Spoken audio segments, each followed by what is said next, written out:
But I work out of a different one that I've had since 1953. It's called the Revised Standard Version.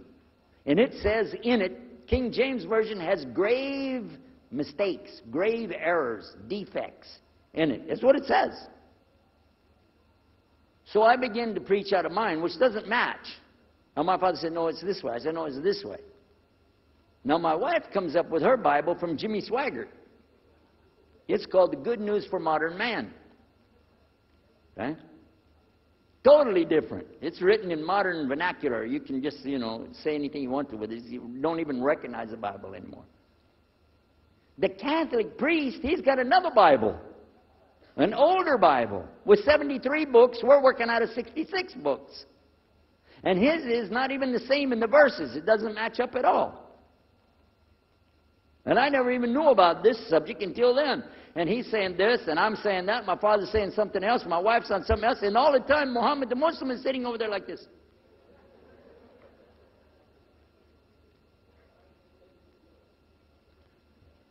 So we asked him.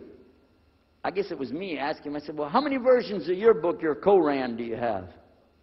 He said, the Quran has no versions. There's only one. It's original. It's in the Arabic language. ذَلِكَ الْكِتَابُ لَا رَيْبَ فِيهِ. This is the book that has no doubt. Huda lil-muttaqin. It's guidance for those who have taqwa for Allah. As Sheikh Muhammad Jabali was just telling you about this shield or taqwa that you have to have between you and Allah subhanahu wa ta'ala. And only certain people are going to get the huda, hidayah, dina, from this Quran. These people that have the taqwa. So when he's telling us that the Quran is one, I'm going, huh? And it's in the original language, we still have it. You know what I was thinking? He's lying. I was sure he was lying because he could see the problem we were having, and he just sat back and made that up. But I don't know Arabic at that stage, so I don't know what to say. Maybe, I don't know. And he left it at that. He didn't try to preach. But it put a big doubt in my mind now about, we got all these books, he's got one, and la rayba fi, no doubt in it. So another time we had another discussion that came up. Now this time I went to the other preacher who had the cross. And I was asking him, I want to be able to explain the Trinity. He said, you know the Trinity. I said, yeah, I know. And I know the Council of Nicaea when we had it. But I want to know the way to explain it so a human being can just understand it. He said, okay. It's like an apple. Just take an apple. The apple has a shell around the outside, the skin. Inside is the meat. Inside of that is the seeds. Okay? 3 things, 1 apple. That's the way. I start going back. I'm going to tell this Muslim about the Trinity. But on the way, I remember his arguing with me, his way of debating with me. I said, no, he's going to tear me apart. As soon as I say seeds, he's going to say there's more than one. So it could be 7 or 8 or 9 or 10 gods all rolled into one. No. It's got to be special. It doesn't work like that. Let me go back and try again. So I went back to him. I said, what if he says there's more than one seed in there? He said, okay. I said, and besides, it could have a worm running through it. Then that would make it go up another notch. What can I do about that? He said, okay, forget the apple. I said, okay. It's like the babe, the egg. Use the egg. The egg has a shell. Inside of the egg is the white. Inside of the white is the yellow. 3, 1 egg. That's it. That's good to go. Now I start going home again, and it hit me. Wait a minute. The egg could have a double yolk. God becomes 4, just like that. Plus, it could be rotten. I'm not going to ask him again. So at the market one day, I saw a man, and I was talking to him because I was listening to some things that Muhammad had told us about the belief in Islam, Allah is one. And so I was telling this guy, I got some doubts about the Trinity. He said, you a preacher, you have doubts? I said, yeah, it doesn't make any sense. It doesn't make any sense. How could 3 be 1? He said, okay, look. You see me? I'm one man. I said, yeah. He said, my wife? Yeah. It's one person. Yeah. See my son? Yeah. 3. 1. One family. It's the family of God. Use that. I said, there you go. The family of God. you don't get very far on that one, and you realize right away they could have another kid just like that. But worse, they could get a divorce. You want a God that can get a divorce? Huh? In Texas, if you get a divorce, your wife gets the cars, house, your retirement check, your 501, your TO plan. She's going to get your computer and even your email. You got nothing left. And I don't want a God that could have a worm in it. I don't want a God that can be rotten, and I don't want a God that can get a divorce. I want to explain this Trinity the right way.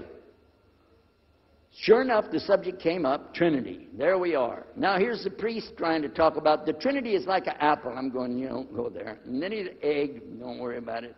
The family of God, forget about it. I know what's going to happen. So we ask Muhammad, we say, okay, what do you say about God? What do you think he said? أعوذ بالله من الشيطان الرجيم بسم الله الرحمن الرحيم قل هو الله أحد الله الصمد لم يلد ولم يولد ولم يكن له كفوا أحد. And he explained it something like this. Say he is Allah, the unique, not like anything else. He's eternally sought after by his whole creation, but he doesn't need the creation. He's not the father of anything. He's not the son of anything. He's not like anything, and he is unique. Ahad. I said, boy, that's exactly what I already think, but I can't admit that. That sounds too easy. But plus in the Quran, Allah subhanahu wa ta'ala tells us to tell the Christians, don't say three. Here's a little point. I'm going to go out of the story for a minute to show you something. Nowhere in the Old Testament, the Torah, or the Zabur, the Psalms, or the Injil, which is the New Testament, nowhere in the Bible do you find the word Trinity. Not once. Not once is the word Trinity. But it's in the Quran. We have it in the Quran. It says, Thalath, tell them not to say Trinity. But they don't have it, and Allah said, don't say it. Guess what else? The word Bible is not in the Bible. Bible is from Greek. It means biblios or book. Book. But it's in the Quran many times. Is it? Kitab. Book. Ahl Kitab. People of the book. So we found in the Bible a shortage. They're talking about it, but the Quran is explaining it. I found actually in the Quran, I can explain the Bible much better because it gives me the things I didn't know how to explain. So then in my mind, look what I did. I started realizing what he was saying was true, but I never admitted it. Instead, I was taking this and mixing it. And when I would go give my next talk, I would say, so and so and so, and I would use what I learned from the Quran to explain what's in the Bible. Some of the people liked it, but some of them didn't. Because when I began to talk about salvation being based on what? And the Bible tells you in there, there's no Savior except God. It says it real clear. Jesus is not your Savior, God is. When I found that, I said, okay, let me try another way to explain that. Each thing as I would learn it, I'm trying to change how I'm presenting the thing. It still doesn't dawn on me, I need to do something. But I could see for sure God is only one, and so I totally forget the Trinity thing. My dad never did believe it anyway, so he had no problem with it. Now we come to some new thing. The priest asks the Muslim, can I go to your church with you, the mosque? He said, sure, come on. Well, he went, and they came back. So we took the priest aside, come here, come here. What do they do? What do they do in there? Tell us, what do they do? Do they like kill some animals, or what do they do in there? He said, no, they just stand there like this, and they pray, and they leave. I said, what? They pray and leave? He said, yeah. Okay, what kind of music do they have? He said they didn't have any music. No music? How in the world are you going to worship God without music, man? So I asked him, Muhammad, you guys don't have any music? He said, no.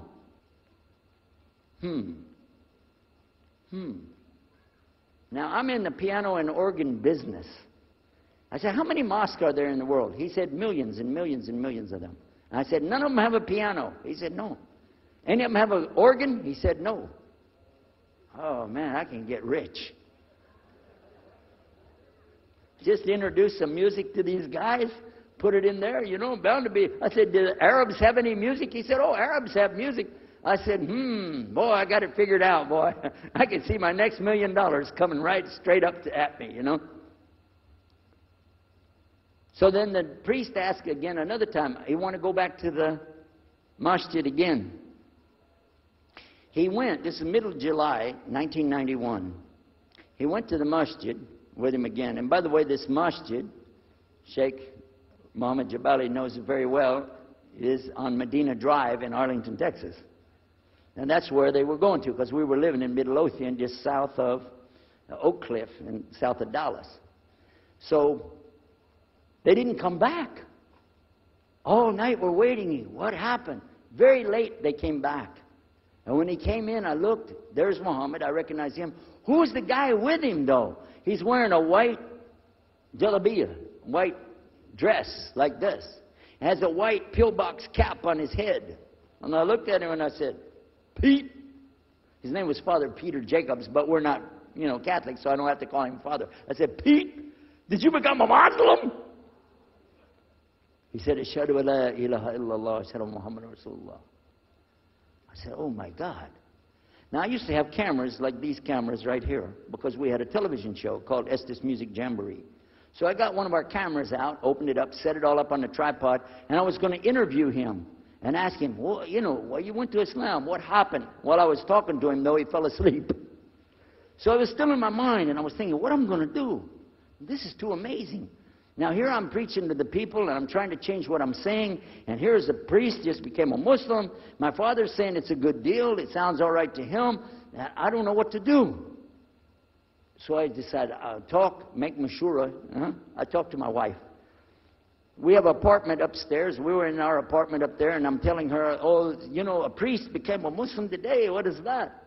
And can you imagine what they were saying about the Quran and saying about this and so and so? All of a sudden, she said, I want to get a divorce. Oh, whoa, whoa, whoa, whoa, whoa. It's not the subject, but what happened? She said, no, all this talking about religion and talking about Islam, and so I can see. I said, oh, no, no, no, no, no, no, no. No problem here. No, no problem. I said, you thought no, I was just observing somebody else. No, I'm not interested. Trust me. I don't want to be with those Muslims. Last thing I want to do is be with a Muslim. No way. Just put your mind at ease. She said, I need a divorce. I said, where are we going with this again? What's the problem with that? What happened? She said, a Muslim can't be married to a Christian. I said, what? No, wait a minute. Hold on. I don't look at me. I'm telling you, I swear I don't want to be a Muslim. Okay? Okay? And even if I did, don't you remember what he said?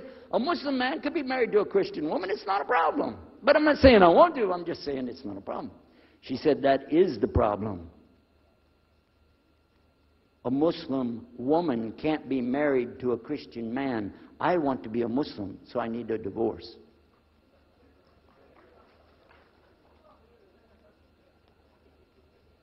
I'll never forget, I was sitting right on the edge of the bed, just sitting there, you know, and I almost fell over. I said, at last, I can tell the truth. I can say it. I didn't realize that she liked the idea. I was afraid. I said, okay, the good news is, I too want to be a Muslim. You know what she said? I don't believe you. I said, no, really. I was just saying that because, you know, but for sure, just so you know, I want to be a Muslim. I've been thinking about it. I want to be a Muslim. We're both going to be Muslim. Alhamdulillah, it's going to be great. Right? You know what she said? I don't believe you because you're either lying right now or you were lying 5 minutes ago when you said you didn't want to be a Muslim. And either way, I don't want to be married to a liar. So get out.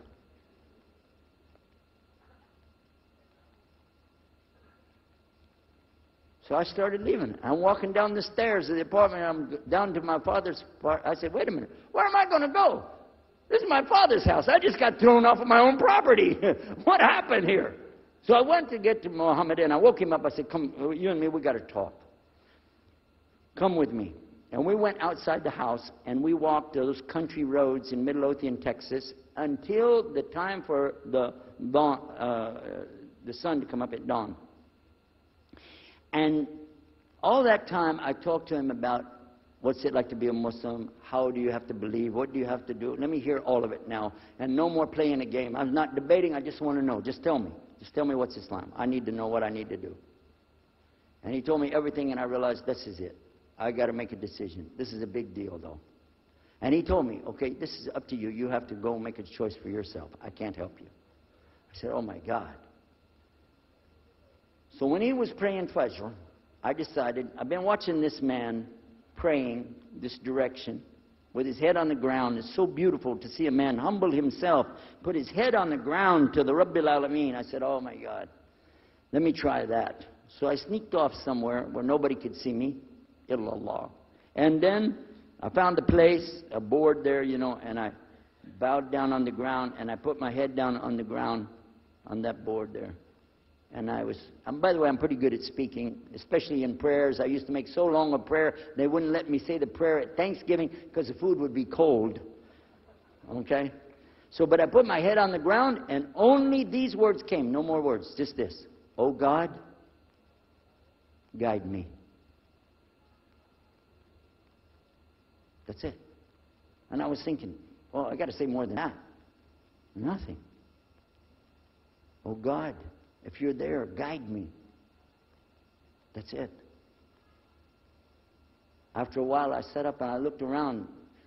There wasn't any fancy rainbow. It wasn't birds flying around. There was no big signs from above. There was no music, angels, harps, nothing like this. It was just a cloudy day in Texas. But inside, I could realize I had to make some changes. To me, that's what I need to do. There's the problem, it's inside of me. Within a few minutes, it became clear what I needed to do, and I had to develop an idea of how to pull this off. I talked to my wife, I talked to my father, I made a bath, and at 10 o'clock that morning in Midlothian, Texas, I went in front of this man named Muhammad and this new man named Yahya, who used to be the priest, and I said, Ashhadu an la ilaha illallah wa ashhadu anna Muhammad Rasulullah. Immediately after that, my wife did her shahada. Ashhadu an la ilaha illallah, ashhadu anna Muhammad Rasulullah. A few months later, my father did his shahada. Ashhadu an la ilaha illallah, ashhadu anna Muhammad Rasulullah. Step by step by step, we saw so many people enter into Islam. We wanted to tell the whole world what is Islam. We wanted everybody to know the real Islam. I said, how could this escape our knowledge? How could